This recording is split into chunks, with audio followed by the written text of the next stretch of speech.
Masisante ka ba sa unang araw ng trabaho ng bagong boss mo? Mas masakit, nangyari yan sa akin. Pero ang mas nakakagulat, hindi niya alam na ang pagtanggal niya sa akin ang magiging simula ng pagbagsak ng buong sistema nila pagdating ng Lunes. Akala niya tapos na ang laban. Pero doon lang pala magsisimula ang bangungot niya. Ako si Maya, at sa edad na 26, marami na ang nagsasabi na nabiyayaan ako, hindi lang ng talas ng isip, kundi pati na rin ng kagandahan. Madalas akong mapuri sa aking itsura, pero mas pinahahalagahan ko ang pagkilala sa aking kakayahan. Para sa akin, ang buhay ko noon ay masasabing perpekto. Matagal na akong nagtatrabaho sa Stellar Tech, isa sa pinakaprestihiyosong kumpanya sa bansa pagdating sa software development. Simula nang pumasok ako bilang isang junior analyst, unti-unti kong pinatunayan ang aking sarili. Bawat proyektong hinawakan ko ay nagtagumpay dahil sa dedikasyon at pagmamahal ko sa aking trabaho. Mahilig akong magtrabaho ng tahimik pero may kalidad. Hindi ako mahilig sa spotlight. Mas gusto kong nakikita ang konkreto at positibong resulta ng aking pagod. Ang opisina ko ay nasa ika-10 palapag, may bintanang tanaw ang buong skyline ng syudad. Sa tuwing gabi, bago ako umuwi, mahilig akong tumitig sa mga kumikinang na ilaw. Parang paalala ito sa akin na bawat ilaw ay may kwento, may pangarap na tinutupad. Sa loob ng 5 taon, itinuring kong tahanan ang Stellar Tech. Ramdam ko ang pagmamay-ari, ang pagpapahalaga sa aking ambag. Ang mga kasamahan ko ay parang pangalawang pamilya na. Si Mang Tonyo, ang security guard na laging nagbibigay ng matatamis ng ngiti at sigurado laging bumabati tuwing papasok ako. Si Aling Nena, ang janitress na laging nagbibigay ng kape tuwing kailangan ko ng energy boost at madalas pa akong kausapin tungkol sa kanyang mga apo. At ang aking team na laging handang sumuporta sa bawat ideya ko, walang pag-aalinlangan. Alam kong mahalaga ako sa kanila at mahalaga sila sa akin. Ang posisyon ko bilang Senior Systems Architect ay pinaghirapan ko ng husto. Kailangan ng matinding kaalaman sa coding, sa network infrastructure, at sa problem solving. Kung mayroong isang bagay na ipinagmamalaki ko, ito ay ang kakayahan kong ayusin ang kahit anong gusot sa sistema o bumuo ng bagong sistema na magiging mas mabilis at mas episyente. Para sa akin, ang trabaho ko ay hindi lang pag-ipon ng pera, ito ay passion. Bawat araw, ginigising ako ng excitement na may bagong problemang lulutasin, may bagong sistemang aayusin. Ang pakiramdam ng pagiging produktibo, ng pagiging mahalaga, ay sapat na sa akin. Lahat ng ito ay nagbigay sa akin ng kapayapaan ng loob. Isang buhay na matatag, may layunin at puno ng mga pangarap na abot kamay. Hanggang sa isang araw nagbago ang lahat. Nagulantang ang buong kumpanya sa balita, darating na ang anak ng CEO, si Leo. Kumalat ang balita na parang apoy sa tuyong damo. Nagkaroon ng mga bulungan sa cafeteria, sa mga pasilyo at maging sa comfort room. Ang sabi-sabi, galing daw siya sa ibang bansa at magiging bagong pinuno ng aming departamento. Ang ilan ay natutuwa, umaasang magdadala siya ng mga bagong ideya. Pero mas marami ang nag-aalala. Narinig ko ang ilang senior staff na nag-uusap tungkol sa kanya. Mayabang daw yan, walang alam sa totoong trabaho, bulong ng isang manager. Puro koneksyon lang ang puhunan, dagdag pa ng isa. Hindi ko pinansin masyado ang mga bulungan noon. Sanay na ako sa mga ganitong klase ng chismis sa opisina, at madalas ay hindi naman totoo. Hanggang sa dumating ang araw ng pagdating niya. Unang araw niya, may meeting kaming lahat sa main conference room. Si Leo ay nakatayo sa harapan, nakangiti, pero ang kanyang ngiti ay parang pilit at maihalong kayabangan. Matangkad siya, may magandang tindig, at ang kanyang mga suot na mamahaling damit ay halatang galing sa alta sosyedad. Pero ang kanyang mga mata ay walang init, walang emosyon. Pagkatapos ng kanyang maikling pagpapakilala, nagsimula siyang magtanong tungkol sa aming mga proyekto. Nang magsalita ako tungkol sa aking kasalukuyang ginagawa, isang automated system na makakatipid ng milyon para sa kumpanya at magpapabilis ng operasyon, bigla siyang sumingit. So, sa madaling salita, mas pinapahirapan mo lang ang buhay ng mga tao. Puro makina na lang. Nasaan ang human touch dyan, Miss Torres? Sabi niya, may ngisi sa labi. Nagulat ako. Hindi ko inaasahan ang ganoong atake. Hindi po, Sir Leo. Ang system po na ito ay para po mas mapabilis ang proseso at mabawasan ang manual errors. Malaking tipid po sa oras at pera, at mas nagbibigay ng oras sa mga empleyado para mag-focus sa mas mahalagang gawain. Sagot ko, kalmado, pero ramdam ko ang init ng aking pisngi. Pero umiling lang siya. Mukhang masyado kang nalulunod sa teknikalidad, Miss Torres. Ang importante ay ang human touch. Bukod pa riyan, mukhang hindi mo naiintindihan ang bigger picture ng pamamahala, sabi niya habang pinaglalaruan ang kanyang mamahaling ballpen. Ang lahat ng kasamahan ko ay tahimik, parang ayaw makialam, o ayaw lang magkaroon ng problema. Hindi ko pa rin maintindihan kung bakit niya ako sinabihan ng ganoon. Nagpatuloy ang meeting, pero ramdam ko na ang kanyang mga mata ay laging nakatingin sa akin, parang may pinaplano. Pagkatapos ng meeting, kinausap niya ako sa gilid. Miss Torres, sa tingin ko, masyado kang agresibo sa mga ideya mo. Baka kailangan mong maghinay-hinay. Tandaan mo, ito na ang departamento ko ngayon. Sundin mo lang ang utos ko, at wala tayong magiging problema, sabi niya, ang kanyang tinig ay may bahid ng pagbabanta, pero nakangiti pa rin. Naglakad siya palayo, iniwan ako na puno ng pagtataka at kaba. May kakaiba sa kanya. Isang kakaibang pakiramdam na nagsasabi sa akin na ang kanyang pagdating ay simula lang ng malaking kaguluhan. Hindi nga ako nagkamali. Ang unang linggo ni Leo ay parang bangungot. Nagsimula siya sa pagpapakita ng kanyang dominasyon sa halos lahat ng aspeto ng trabaho. Bawat desisyon ko, bawat prosesong matagal nang established sa amin, ay pinakialaman niya. Ang project management tool na ginagamit namin para sa transparency at efficiency, ipinabago niya agad. Sa halip na ang system na idinisenyo ko ay gamitin, pinilit niya ang isang lumang software na mahirap gamitin at hindi kompatible sa karamihan ng aming mga kasalukuyang programa. Dahil dito, nagulo ang daloy ng trabaho. Ang mga deadlines ay hindi namin naaabot at ang mga team members ay naguguluhan, malaking stress ang dala nito sa amin. Sa bawat pagkakamali, laging ako ang sinisisi niya. Bakit ganyan ang system mo, Miss Torres? Hindi mo ba kayang ayusin yan? Ilang taon ka na ba rito? Tanong niya sa harapan ng buong team, kahit alam niyang hindi ako ang nagpasimuno ng pagbabago at siya ang nagpilit na palitan ang aming system. Nagsimula rin siyang magkalat ng mga bulong tungkol sa akin.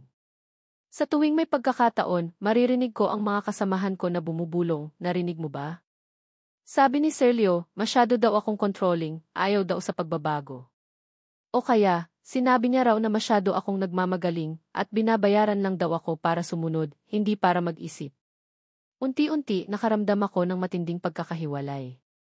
Ang mga dating kasamahan ko na laging nakangiti sa akin ay biglang umiiwas ng tingin, parang natatakot.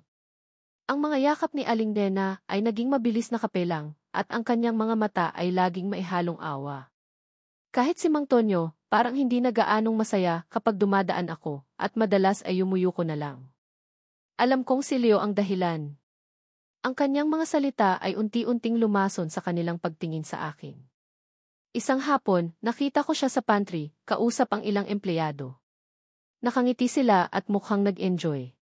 Nang makita niya ako, bigla siyang huminto sa pagsasalita, at ang mga empleyado ay biglang nagpalingalinga, parang nahuling may ginagawang masama. Nagkunwari silang abala. Nakaramdam ako ng matinding kirot sa dibdib. Hindi ko maintindihan kung bakit niya ako pinapahirapan ng ganito. Wala naman akong ginawang masama sa kanya, ni hindi ko siya kilala bago siya dumating.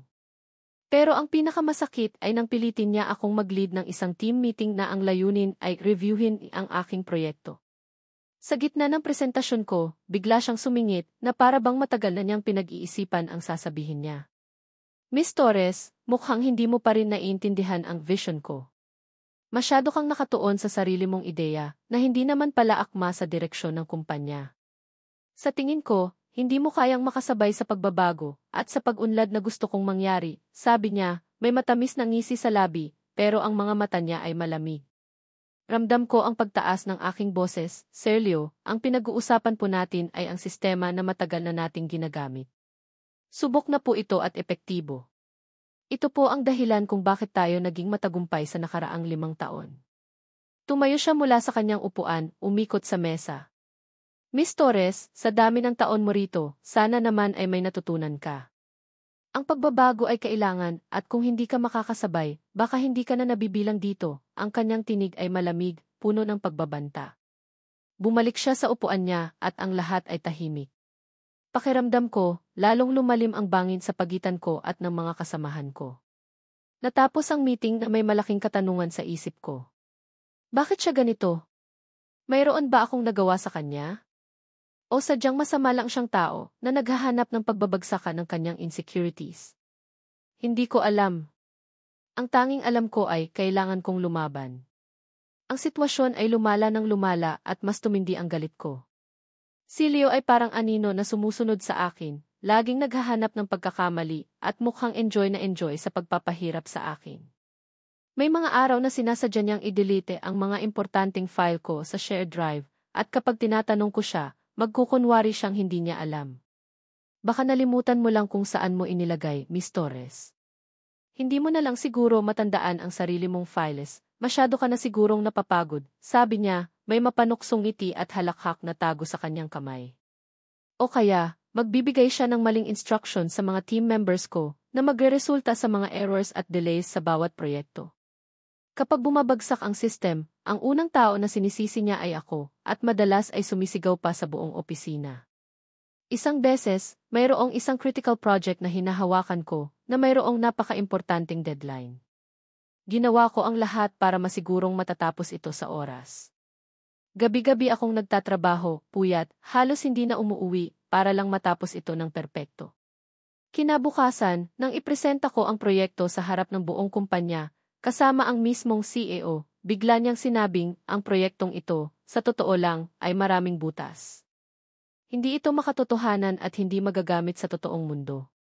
Miss Torres, paano mo nagawang ipasa ito na may ganitong kadaming depekto? Hindi mo ba sinuri ang sarili mong gawa? Nagulat ako. Hindi ko maintindihan ang sinasabi niya. Ang proyektong pinresenta ko ay perpekto, sinigurado ko iyon. Nang tingnan ko ang screen, halos himatayin ako sa galit. Ang ipinapakita niya ay hindi ang aking proyekto. Ito ay isang luma at may sirang bersyon, puno ng errors, at parang sinadyang guluhin ang code. Alam kong siya ang gumawa nito. Siya ang nagpalit. Naglakas loob akong sagutin siya, Sir Leo, hindi po iyan ang aking proyekto. Ang aking proyekto po ay IT. Hindi niya ako pinatapos. Miss Torres, nakakahiya.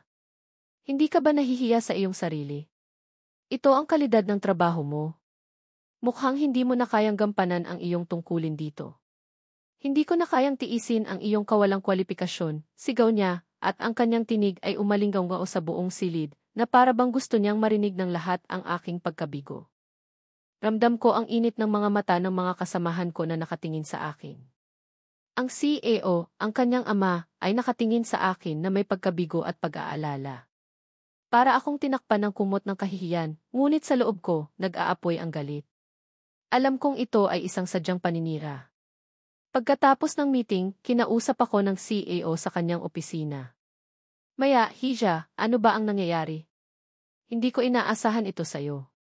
Gusto kong ayusin mo ito agad, o kailangan kong gumawa ng malaking desisyon para sa kumpanya, sabi niya, at ang kanyang tinig ay maihalong pagod at pagkadismaya. Pauwi ako, ang mga luha ay umaagos sa aking mga mata, hindi ko na mapigilan. Hindi ko maintindihan kung bakit niya ito ginagawa sa akin. Wala akong ginawa sa kanya, kundi ang magtrabaho ng tapat. Bakit siya may ganitong galit at inggit sa akin? Pero sa gitna ng aking sakit, may isang boses sa loob ko ang nagsabi, laban, Maya. Hindi ka pwedeng magpatalo. Hindi ka nila kayang tapakan. Hindi ka basta-basta susuko. Nagdesisyon ako. Hindi ko hahayaang sirain niya ang lahat ng pinaghirapan ko. Hindi ako basta-basta susuko. Nagsimula akong mag-ipon ng ebidensya. Bawat paggalaw niya, bawat salita niya, bawat mali niya, ay idinodokumento ko ng detalyado. Kinuhanan ko ng screenshot ang bawat pagkakamali niya sa system, bawat maling instruction na ibinigay niya. Nirecord ko ang ilang pag-uusap namin, kahit alam kong delikado, at iningatan ko ang lahat sa isang encrypted drive. Ito na ang laban ng buhay ko, ng aking reputasyon, at handa akong gawin ang lahat para manalo at para makamit ang hustisya. Ang aking pag-imbestiga ay nagbunga. Habang tago akong nagmamanman kay Leo, napansin ko ang isang kakaibang pattern sa kanyang pag-ugali at sa kanyang trabaho. Ang kanyang pagiging mapanira ay hindi lang dahil sa pagiging mayabang, may mas malalim na dahilan. Isang gabi, habang nag-o-overtime ako sa aking opisina, napansin kong nakabukas ang isa sa mga private folders ni Leo sa shared drive. Hindi ko intensyon na pakialaman ang kanyang files, pero nakita ko ang isang folder na may pangalan na i-Project Phoenix Old System. Agad akong naging curious. Bakit may old system siya sa kanyang mga file, lalo na't siya ang nagpilit na gumamit ng bago at modernong software? Binuksan ko ito at doon nagsimulang bumilis ang tibok ng aking puso. Ang nakita ko ay nakakagulantang. Ang Key Project Phoenix ay ang pinakamalaking proyekto na hinahawakan ng kumpanya ngayon na si Leo ang leading. Pero ang files na nakita ko ay hindi ang bagong system na sinasabi niyang ginagawa niya. Ito ay isang luma at may sirang operating system na matagal nang iniwan ng Stellar Tech dahil sa dami ng bugs at security vulnerabilities nito. Ito ang dahilan kung bakit kami lumipat sa mas advanced na system. Ang mas malala pa, nakita ko ang mga logs kung paano niya sinubukang i-integrate ang luma at depektibong system na ito sa aming kasalukuyang network. Ang kanyang plano ay palitan ang ilang critical na bahagi ng aming system gamit ang sarili niyang bersyon, gamit ang lumang software na ito.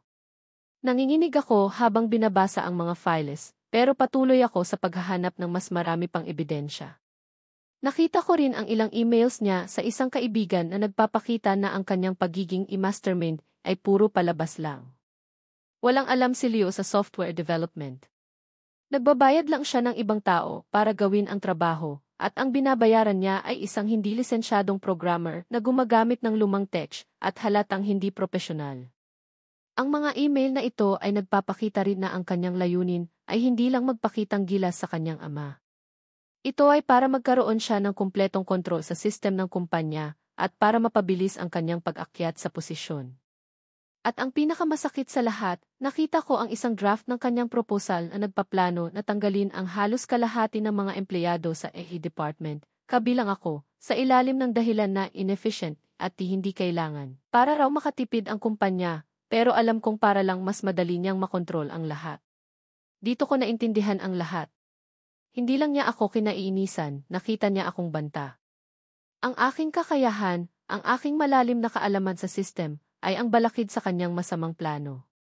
Ang kanyang pagpapaalis sa akin ay hindi personal, ito ay isang stratehiya. Kailangan niya akong mawala para malaya niyang magawa ang kanyang balak na sakupin ang kumpanya. Ang lahat ng ginawa niya, ang paninira, ang pagsisinungaling, ang pagbabanta, ay may isang layunin, para tanggalin ako sa Stellar Tech, at para maghari siya. Pero may nakita akong isang mahalagang detalye sa mga logs, isang pagkakataon. Ang kanyang Key Project Phoenix ay mayroong isang critical dependency sa aking account.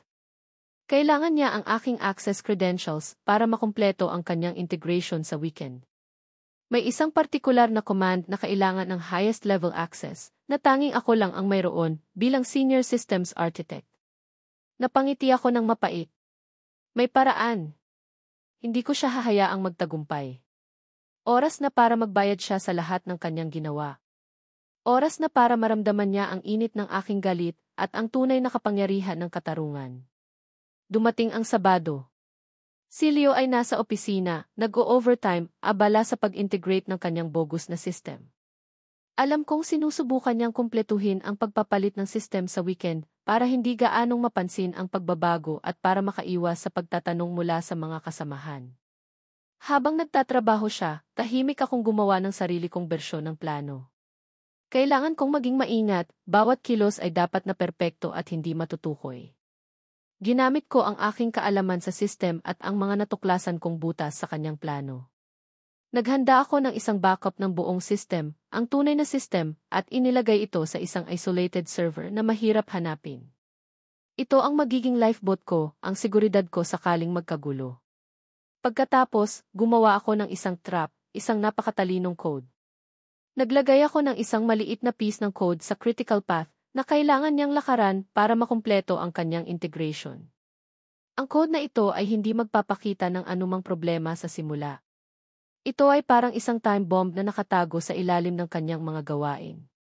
Mag-a-activate lamang ito kapag ang kanyang bogus system ay tuluyang na-integrate at sinubukan niyang patakbuhin ang buong network. Kapag nangyari iyon, ang system ay mag-i-invoke ng isang chain reaction na magreresulta sa kumpletong pagbagsak ng buong network ng Stellar Tech. At ang pinakamahalaga, ang aking code ay dinisenyo para ituro ang pinagmula ng pagbagsak, ang kanyang sariling Project Phoenix. Hindi ako pumasok ng linggo. Hinintay ko lang. Ang aking puso ay kumakabog ng malakas, pero may kakaibang kapayapaan sa akin. Kabado ako, pero mas nangingibabaw ang kagustuhan kong maghiganti, ang makita siyang bumagsak. Ito na ang araw ng paghuhukom niya. Kinabukasan, Lunes ng umaga, pumunta ako sa opisina ng maaga. Ang simoy ng hangin ay maihalong kaba at pag-asa. Nang pumasok ako sa lobby, may kakaiba ng pakiramdam. Ang mga tao ay nagbubulungan, at ang mga mukha ay nagpapakita ng pag-aalala, ang ilan ay halos maiyak na. Pagdating ko sa aking department, tumambad sa akin ang isang malaking chaos. Ang mga computer screen ay pawang itim, o kaya ay nagpapakita ng mga error messages na tila ba sumisigaw ng problema. Ang mga telepono ay hindi gumagana. Ang mga ilaw ay nagkikirap-kirap at may amoy pa ng nasusunog na electronics. Si Leo ay balisa. Naglalakad-lakad siya sa gitna ng opisina, ang kanyang mukha ay namumutla at ang buhok niya ay magulo. Anong nangyari? Bakit nagkakagulo? Sigaw niya, ang tinig niya ay halos mabasag sa takot. Ang mga staff ay sumasagot, Sir Leo, hindi namin ma-access ang system. Walang internet. Walang network. Lahat bagsak. Tahimik lang ako. Pinanood ko siya at pinagmasdan ang bawat paggalaw niya. Nagkunwari akong nag-aalala, nakikinig sa mga reklamo ng iba, pero sa loob ko, nagpipigil ako ng ngiti. Nag-aapoy sa galak ang aking puso. Ito na. Ang simula ng kanyang pagbagsak. Siya mismo ang naghukay ng kanyang sariling libingan. Biglang dumating ang CEO, ang ama ni Leo, kasama ang Board of Directors. Ang kanilang mga mukha ay puno ng pagkabahala, ang kanilang mga mata ay naghahanap ng kasagutan. Anong nangyayari dito, Leo? Bakit bagsak ang sistema? Bakit walang operations? Sigaw ng CEO, ang kanyang tinig ay maihalong galit at pagkadismaya. Si Leo, na namumutla sa takot, ay agad na itinuro ako. Siya po, Papa. Si Elas Torres po. Alam kong may kinalaman siya dito. Siya po ang huling humawak sa system bago mag-weekend. Siya ang nagrekomenda ng lumang system na ito. Ang lahat ng mata ay nakatingin sa akin, puno ng pagdududa. Ramdam ko ang pagtaas ng aking kilay. Nagpakalma ako at nagsimulang magsalita, ang aking tinig ay matatag at malinaw. Sir Leo, paano po ako magkakagulo sa system kung ang aking access po ay tinanggal ninyo noong Biyernes? Sa inyo mismo po galing ang order na iyan. Nagulat si Leo. Alam kong hindi niya inaasahan na magsalita ako nang may ganitong kumpiyansa. Nagsisinungaling ka. Kitang-kita ko na ikaw ang nag-login bago umuwi. May mga witness ako, sigaw niya, ang kanyang tinig ay nanginginig. Umiti ako ng tipid, isang ngiti na maihalong tagumpay. Sir Leo, may logs po tayo ng bawat pag-access sa system na nare-record ang bawat kilos ng user. Maaari po nating suriin kung sino ang huling nag-login at kung ano ang kanyang ginawa. At kung ang sinasabi ninyo ay totoo, bakit po ang inyong account ang nag-initiate ng malalaking pagbabago sa system? Nagkaroon ng bulungan sa mga miyembro ng board. Ang CEO ay lalong nabalisa at nag-utos. Sige, tingnan natin ang logs. Hanapin ang pinagmulan ng problemang ito. Ngayon na. Nang i-check ng AFP team ang logs, bumungad sa kanila ang nakakagulat na impormasyon. Ang huling access na ginawa ay ang account ni Leo mismo.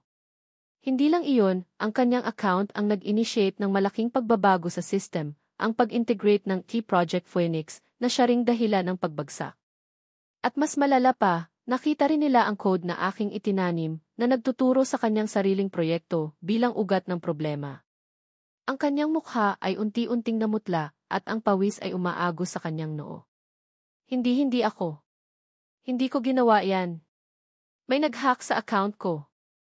Hindi ko alam yan. Siya ang gumawa niyan, bulong niya, naghahanap ng palusot, desperado. Pero hindi pa tapos ang aking plano. Kinuha ko ang aking tablet at nagpakita ng isang presentation sa malaking screen. Sa mga miyembro po ng board at sa ating CE, mayroon po akong nais ipakita.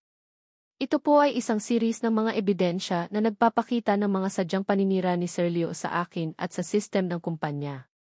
Kasama na po rito ang kanyang pagpapalit ng aming stable system sa isang lumang bersyon na puno ng butas, at ang kanyang plano na tanggalin ang maraming empleyado ng walang sapat na dahilan para lang makontrol ang lahat. Ipinakita ko ang mga screenshot ng kanyang pag-delete ng files, ang mga audio recordings ng kanyang pagbabanta at pagpapahiya, at ang mga email niya sa kanyang key programmer na nagpapakita ng kanyang kawalan ng alam sa tunay na trabaho, at ang kanyang tunay na motibo. Ang pinakaimportanteng ebidensya ay ang logs na nagpapakita na siya mismo ang nag-integrate ng kanyang key project Phoenix na siyang naging sanhi ng pagbagsak ng buong network. Ang buong silid ay tahimik, parang walang gumagalaw. Ang board of directors ay nakatingin kay Leo na may matinding pagkabigo at pagkadismaya. Ang CEO ay hindi makapaniwala sa kanyang sariling anak. Lumapit siya kay Leo, ang kanyang mga mata ay puno ng galit at pagkadismaya. Leo, totoo ba ito? Niloloko mo ba ako? Niloloko mo ba ang sarili mong kumpanya? Ang lahat ng pinaghirapan ko. Nanginig si Leo. Wala siyang masabi. Ang kanyang mga mata ay nanlilisik sa akin, puno ng matinding pagkapuot. Pero huli na ang lahat para sa kanya. Ang kanyang sariling ama ang nagbigay ng huling hatol. Leo, tinatanggal kita sa kumpanya. Ngayon din wala kang karapatan dito. Hindi ka nagtatago sa aking pangalan, bagkus, sinisira mo ang aking pangalan at ang reputasyon ng kumpanyang ito. Ang mga salitang iyon ay parang musika sa aking pandinig.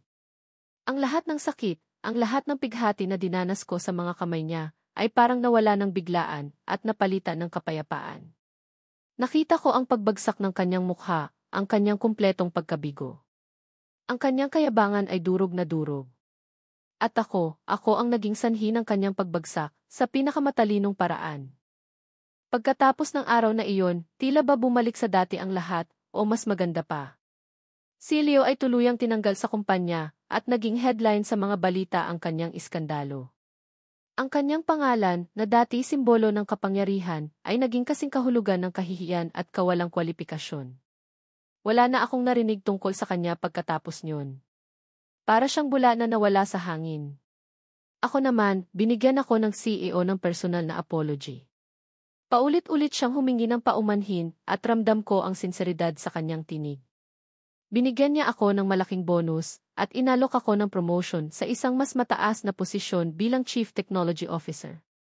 Tanggap ko ang posisyon na iyon ng may buong puso. Hindi lang ito dahil sa promotion, ito ay dahil sa pagkilala sa aking kakayahan at sa aking prinsipyo na hindi ako magpapaapak. Ibinigay ko sa kanila ang backup system na ginawa ko at sa loob ng ilang oras na ibalik ang lahat ng operations ng Stellar Tech. Ang buong kumpanya ay humanga sa aking kakayahan at unti-unti nabalik ang tiwala at respeto ng mga kasamahan ko. Ang mga ngiti ni Mang Tonyo at ni Aling Nena ay mas matatamis na ngayon at mas lalong gumanda ang samahan namin. Ang aking team ay mas lalong naging tapat sa akin at masaya ako na makatrabaho sila. Ngayon, mas mataas ang aking posisyon. Mas marami akong responsibilidad pero mas malaya ako. Ang system na dating pinagpahirapan ni Leo ay ganap na ngayong nasa ilalim ng aking kontrol. Ito na ang aking dumain. Ang bawat desisyon ko ay para sa ikagaganda ng kumpanya at sa kapakanan ng mga empleyado. Wala nang takot, wala nang pananakot. Sa bawat araw na lumilipas, naaalala ko ang mga aral na natutunan ko. Ang paghihiganti ay hindi laging tungkol sa pagpaparamdam ng sakit sa iba. Minsan, ito ay tungkol sa pagpapalaya sa sarili mula sa kanilang kapangyarihan at pagpapakita sa kanila na hindi nila kayang sirain ang iyong halaga. Hindi ko hinangad ang pagbagsak ni Leo, pero dumating ito bilang resulta ng kanyang sariling masamang gawa. Ang karma ay may sariling paraan para gumana at minsan, ginagamit ka lang nitong instrumento. Ang aking buhay ay mas maganda ngayon. Mas panatag ako, mas may kumpiyansa. Alam ko na kaya kong harapin ang anumang hamon na darating. At sa bawat bagong umaga, habang tinititigan ko ang skyline mula sa aking bagong, mas malaking opisina, alam kong ang kapayapaan na nararamdaman ko ay bunga ng aking paglaban at ng katarungan. Ito ang aking kwento. Kwento ng paghihiganti, kwento ng pagbangon, at kwento ng katarungan na ipinaglaban ko para sa sarili ko at sa lahat ng tinapakan ni Leo.